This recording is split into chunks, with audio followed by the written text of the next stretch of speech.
එක දවසක් බල්ලෙක්ට හොඳටම බඩගිනි වුණා. එයා හැම තැනම කෑම හෙව්වා. අන්තිමට ගමේ මස් කඩේකින් හොඳ මස් කට්ටක් හම්බ වුණා. එයා මස් කට්ට කටින් අහුලගෙන ආපහු ගෙදර යන්න පටන් ගත්තා. එයාගේ ගෙදරට යන අතරමඟ පාලමක් තිබුණා.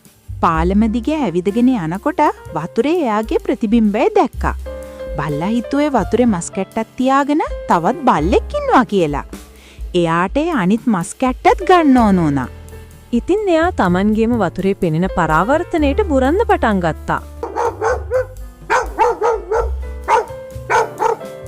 බුරන්න කට ඇරියේ ගමම්ම එයාගේ මස් කට්ට වතුරට වැටුණා.